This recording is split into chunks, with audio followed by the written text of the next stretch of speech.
తెలుగు సంబరాల తీయదనం అలనాటి రుచుల సరికొత్త రూపం పరంపర స్వీట్స్. హెచ్సియు భూములు తప్పుడు ప్రచారంపై ప్రభుత్వం సీరియస్ అయిన సంగతి తెలిసిందే. ఏఐ ఆధారిత ఫేక్ ఫోటోలు వీడియోలతో సోషల్ మీడియాలో ప్రచారంపై ఆగ్రహం వ్యక్తం చేయడమే కాదు, వారిపై చర్యలను కూడా తీసుకుంటోంది. తాజాగా ఐఏఎస్ అధికారిని స్మితా సబర్వాల్ కి నోటీసులు పంపడం ఇప్పుడు హాట్ టాపిక్ గా మారింది. అసలు పోలీసులు స్మితా సబర్వాల్ కు నోటీసులు ఎందుకు పంపారు? ఆమె ఏం పోస్ట్ చేశారు?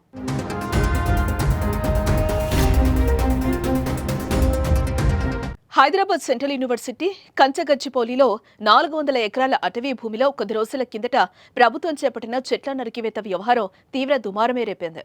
అడవిని తొలగించి 400 ఎకరాల స్థలంలో ఐటీ మౌలిక సదుపాయాలను అభివృద్ధి చేయాలనే ఉద్దేశంతో ప్రభుత్వం చర్యలు చేపట్టగా హెచ్సియు విద్యార్థులు తీవ్ర నిరసన ప్రదర్శనలు నిర్వహించారు. చెట్ల నరికివేతకు వ్యతిరేకంగా ఉద్యమాలు చేపట్టారు. అడవులను నరకడంతో అక్కడ తలదాచుకుంటున్న వన్యప్రాణులు, పక్షులు ఆశ్రయాన్ని కోల్పోయాయంటూ సోషల్ మీడియా వేదికగా కూడా నెటిజన్లు తీవ్ర ఆందోళన వ్యక్తం చేశారు. అదే సమయంలో జింకలు, దుప్పలు, నెమళ్లు ఆశ్రయం కోల్పోయి జనావాసాల్లోకి వస్తున్నాయంటూ కొన్ని ఏఐ ఫోటోలు, వీడియోలు విస్తృతంగా వైరల్ అయ్యాయి. దీంతో దేశవ్యాప్తంగా తెలంగాణ ప్రభుత్వం చేస్తున్న చర్చకు దారితీసింది. దీంతో రేవంత్ రెడ్డి తీవ్ర ఆగ్రహం వ్యక్తం చేశారు. ఏఐతో ప్రజలను తప్పుదోవ పట్టించిన వారిపై చట్టపరమైన చర్యలు తీసుకోవాలని ఆదేశించారు.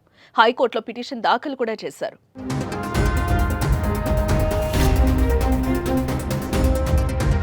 ఈ క్రమంలోనే ఐఏఎస్ అధికారిని స్మితా సబర్వాల్ కు సైతం నోటీసులు అందాయి. సోషల్ మీడియాలో కంచగచ్చిబౌలిలో 400 ఎకరాల అడవిని ధ్వంసానికి సంబంధించిన ఓ ఏఐ సహాయంతో రూపొందించిన ఫోటోను స్మితా సబర్వాల్ షేర్ చేయడంతో పోలీసులు నోటీసులను పంపడం ఇప్పుడు చర్చనీయాంశమైంది. మార్చి 31న హాయ్ హైదరాబాద్ అనే ఎక్స్ సోషల్ మీడియా ఖాతాలో పోస్ట్ చేశారు.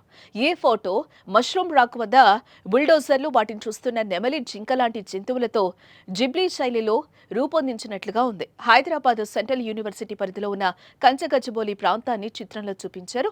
ఆ ఫోటోను స్మితా సబర్వాల్ షేర్ చేశారు.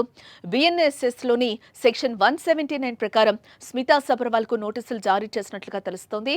ఓ ఐఏఎస్ అధికారికి నోటీసులు రావడం ఇప్పుడు సర్వత్రా ఆసక్తికరంగా మారిందని చెప్పుకోవచ్చు. మరి ఈ అంశంలో ఆమె ఎలా ముందుకు వెళ్తారో చూడాలి.